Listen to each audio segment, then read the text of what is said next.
Hello po mga kababayan, kamusta po kayong lahat? And once again, welcome back to another episode of Simply Talkies Vlog, your underrated vlogger. So ang pag-uusapan natin mga kababayan, it's again, West Philippine Sea. Hopefully, hindi po kayo magsawa dito sa pag-content natin sa West Philippine Sea kasi meron na naman pong bagong impormasyon.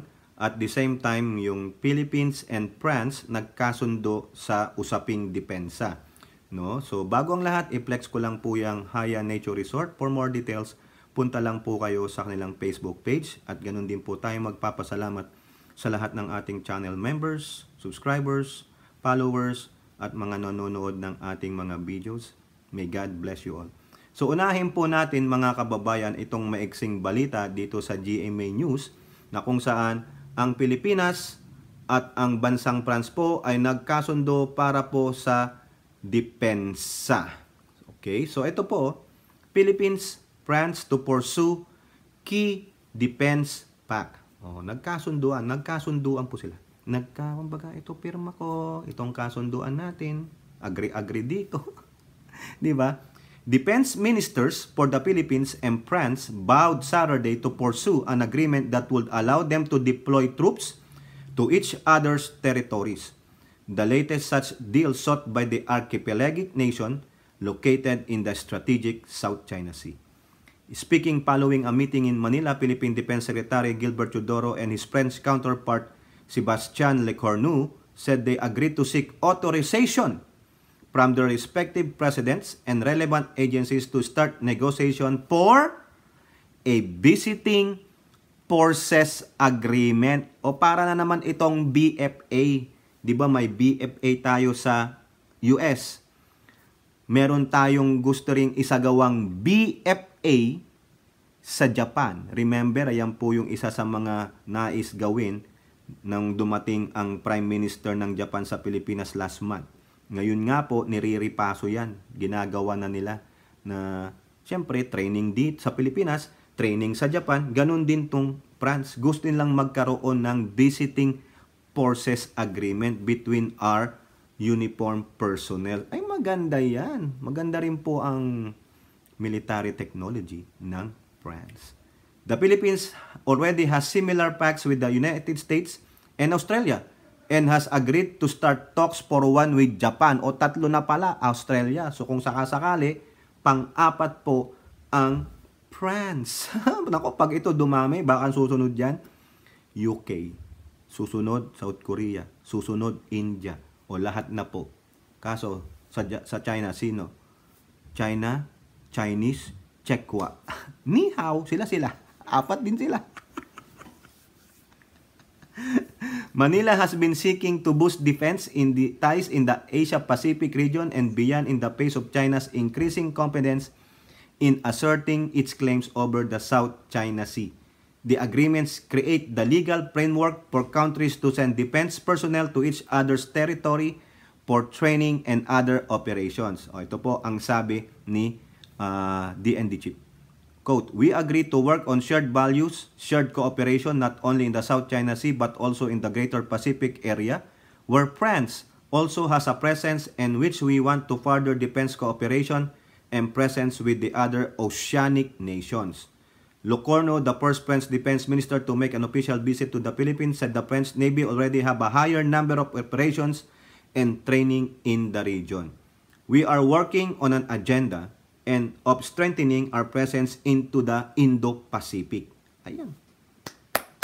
Good job. Di po ba? Ayan lang po ang napaka-iksi.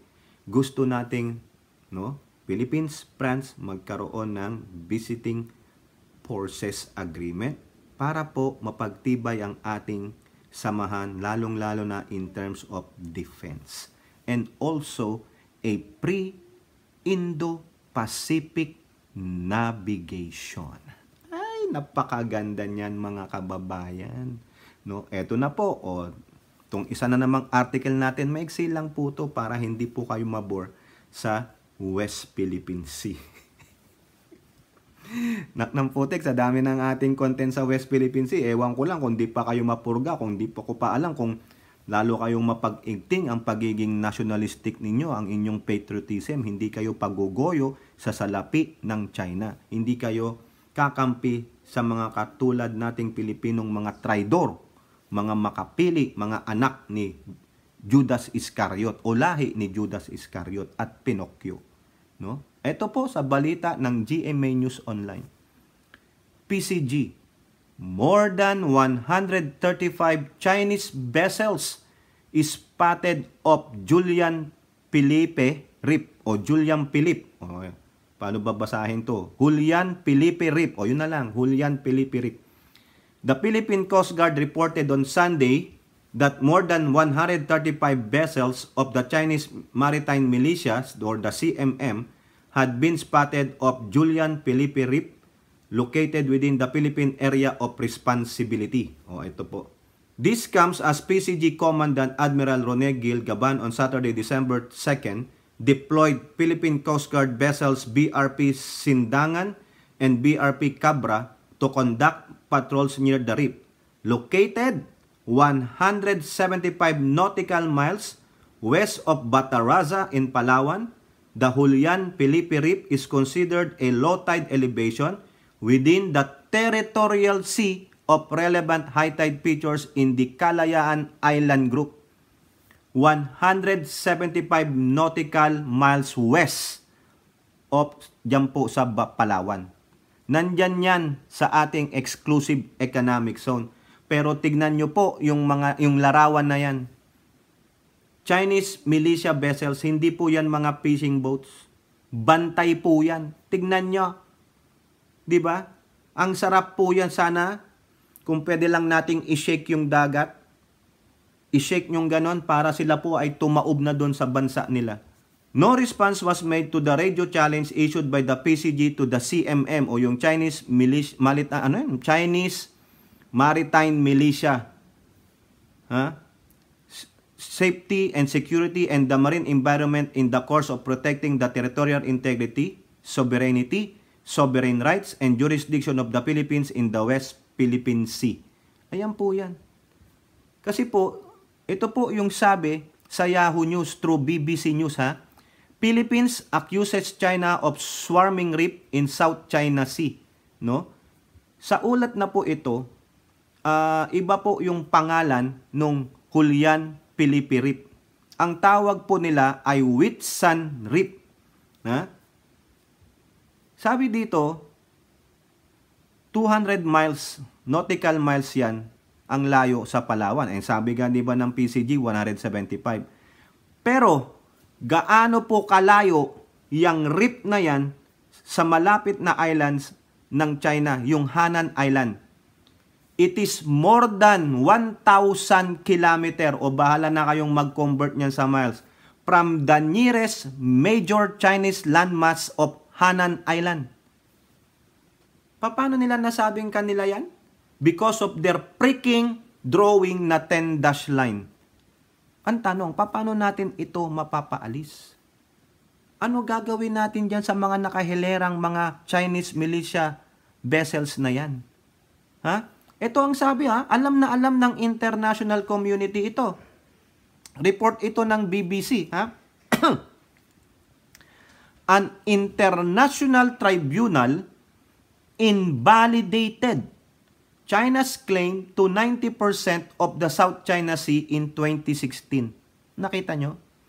But Beijing does not recognize the ruling and has been building islands in the disputed waters in recent years.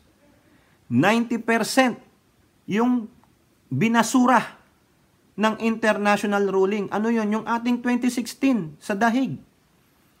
10% lang yung inapprove sa kanila. Ano yun? Di syempre yung malapit lang sa kanila, siguro yung 200 din nilang exclusive zone. So yung 90%, merong mga dyan, rights yung ibang mga claimants. Pero sa atin, hindi pwede nyong idikit yung linya ninyo sa amin. Mga hinayo pa kayo. Nakita nyo pa, sabi din nila, does not recognize the ruling. Kung hindi nga po pabor sa kanila, hindi nila tatanggapin. Diba? Pero yung 135. So yan. Yan ang ginagawa nila.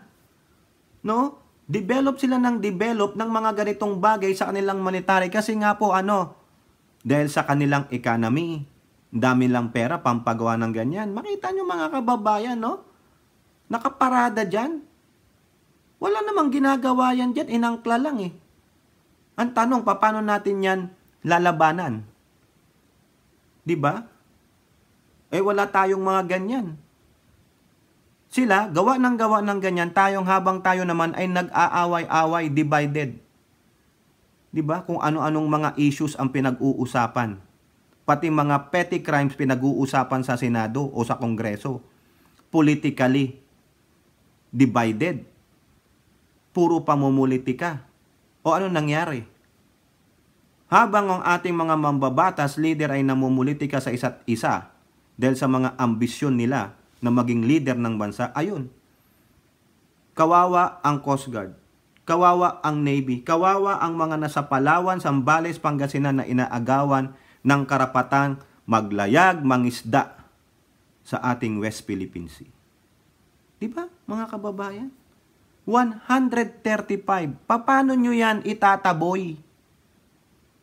Kung nakaangkla na sila dyan, ano gagawin natin? That is purely invasion. May magagawa pa bang international community dyan? Hindi nga sumusunod ang China sa mga international ruling? Sa international order? Ano gagawin natin? Sa atin yan. Di po ba? Kaya pa ba nating maglagay dyan? Sa parang yung ginawa sa BRP Sierra Madre? Magagawa pa ba natin yan? Sa atin yan eh. Nandoon sa ating exclusive economic zone. Sila ang illegal alien dyan. Ano ang gagawin ni Ninong Bongbong Marcos dyan? Ano gagawin mo dyan, Nong? Ha? Anong action? If you really want to assert our rights in there sa ating 200 exclusive economic zone, ano ang gagawin mo sa mga Chinese militia vessels, sa mga Chinese fishing boats na nandyan sa ating exclusive economic zone? Sa Ayungin, ilan sila?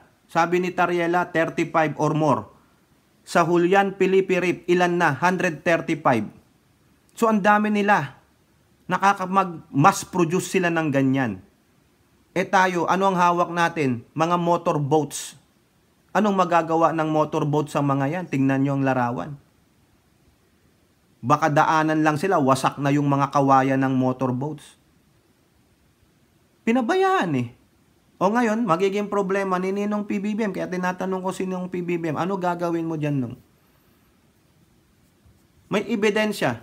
Nasa loob sila ng 200 exclusive economic zone natin. Ayan sabi 175 nautical miles west of Batarasa, Palawan.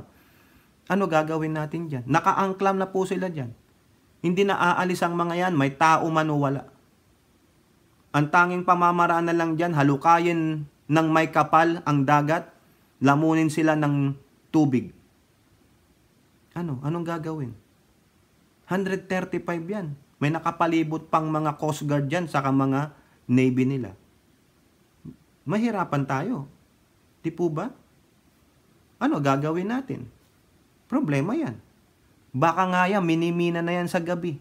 Sinisira na, baka nire-reclaim na kasi nandyan na sila eh. Gagawin na naman nilang base yan.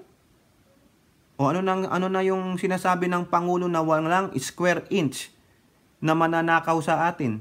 Ano yung sabi ni Admiral Gaban ng PCG? Walang sentimetrong maaagaw na lupa sa atin. O ano na? Nandyan na sila. Nakaangkla sila. Ano gagawin ni Ninong PBBM dyan? Yuyuko na lang tayo. Diba? Masisira na naman si Ninong PBBM dito. O akala ko ba anong pinagsasabi mo? Nasaan na yung budget mo dyan? Wala eh. Sirang-sira. Di po ba, mga kababayan? O kayo po, ano pong inyong masasabi? Comment down below and don't forget to like and share. Hope to see you on the next videos. Bye-bye. God bless.